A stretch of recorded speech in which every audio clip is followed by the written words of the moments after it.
अस्सलामु अलैकुम रहमतुल्लाहि व बरकातुहू। सब खैर आफियत से हैं। आज के सबक के लिए तैयार हैं,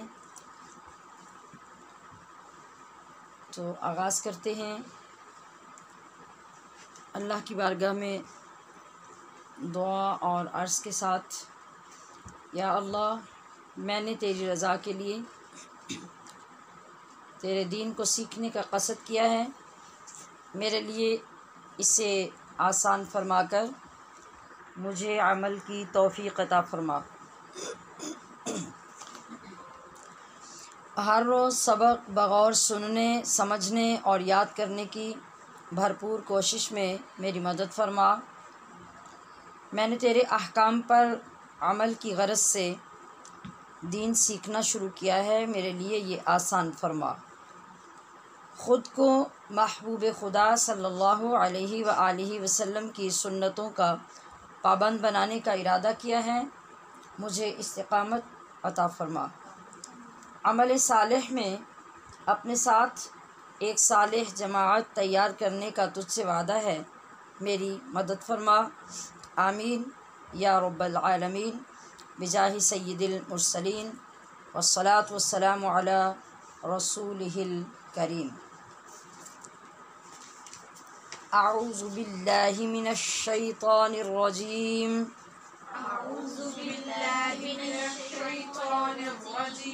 बिस्मिल्लाहिर रहमानिर रहीम। अज़्ज़ानी ला यंकिहु। जी, अज़्ज़ा में ज़ा सीटी की आवाज़ वाली है और शद की वजह से शिद्दत भी पाई जाएगी। नी के बाद यानी नून ज़ेर नी के बाद या है। जब ज़ेर के बाद साकिन या हो तो उसको याए मद्दा कहते हैं। आज का ये नया लफ्ज़ है। जब ज़ेर वाले हरफ के बाद या साकिन हो उसको याए मद्दा कहते हैं। और यंकिहु, यहाँ नून साकिन है और उसके बाद जो काफ है इसकी वजह से यहाँ इख्फा होगा गुन्ने के साथ, जैसा कि हमने पहले भी सीखा था। अज़्ज़ानी ला यंकिहु। अज़्ज़ानी ला यंकिहु। अज़्ज़ानी ला यंकिहु। अज़्ज़ानी ला यंकिहु। इल्ला इल्ला ज़ानियतन औ मुशरिकतन। औ मुशरिका नहीं, री रा बारीक है। औ मुशरिकतन। अब आपने यहाँ देखा कि ज़ानियतन और मुशरिकतन, ये जो दोनों तनवीन हैं, इन पर इख्फा नहीं किया। क्यों नहीं किया? इसकी वजह मैंने कल आपको बताई थी कि जब नून तनवीन और नून साकिन के बाद हरूफ़े हलक़ी यानी 6 हरफ़ों में से कोई हरफ आ जाए तो वहाँ इज़हार होता है। तो यहाँ कौन सा हरफ है? ये ज़ानियतन का है कि यहाँ पे जो हमज़ा आ रहा है इसकी वजह से इज़हार होगा।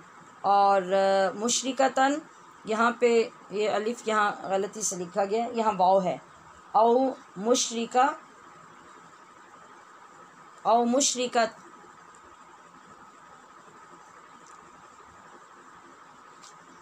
जी, यहाँ पे 2 ज़बर की तनवीन के बाद वाव है, इसलिए यहाँ इख्फा ही होगा। औ मुशरिकतन यूँ पढ़ा जाएगा। इल्ला ज़ानियतन औ मुशरिकतन वज़्ज़ानियतु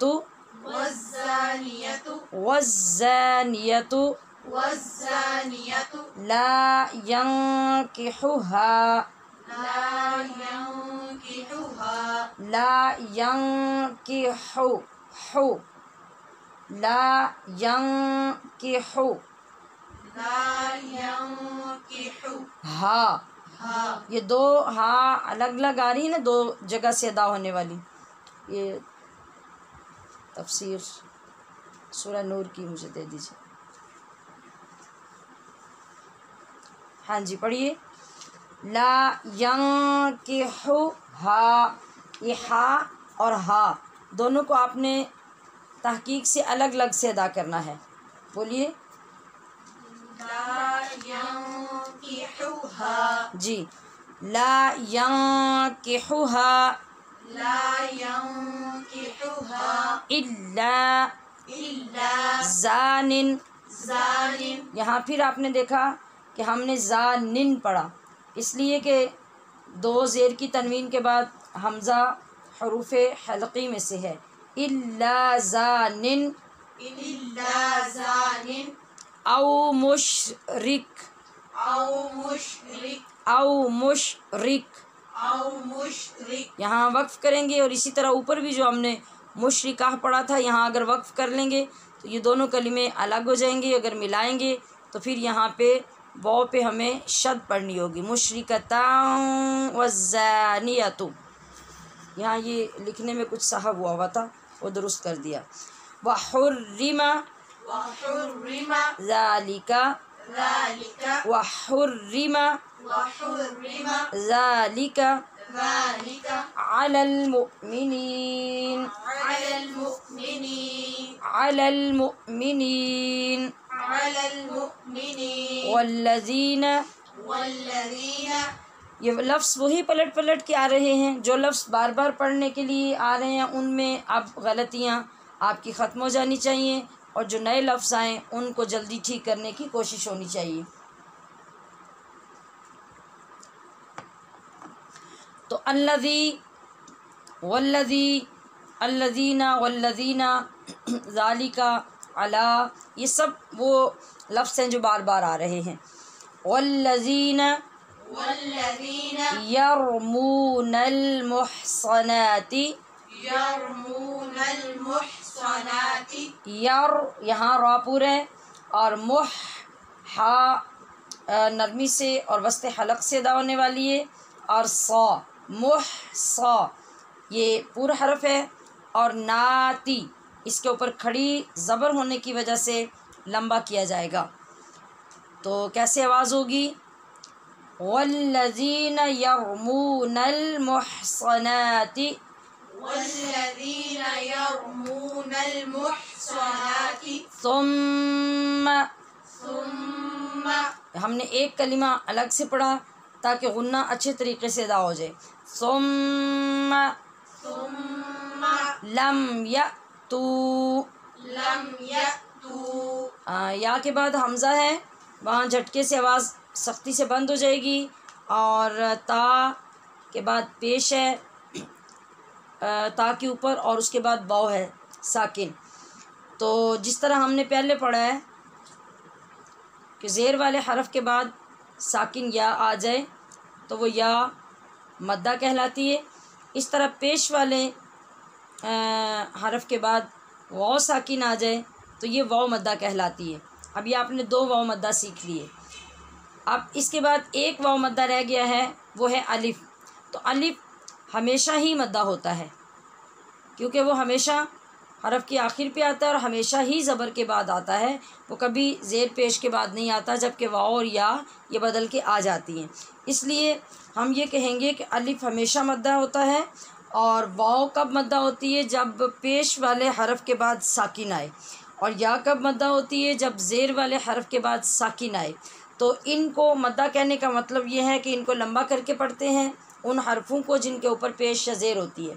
तो ये आपने आज दरमियान सबक के एक चीज़ और सीख ली कि हरूफ मद्दा तीन होते हैं, वाव मद्दा और या मद्दा, और अलिफ हमेशा ही मद्दा होता है। तो वाव पेश के बाद साकिन हो तो मद्दा है, और या ज़ेर के बाद साकिन हो तो मद्दा है, जबकि अलिफ हमेशा ही मद्दा है।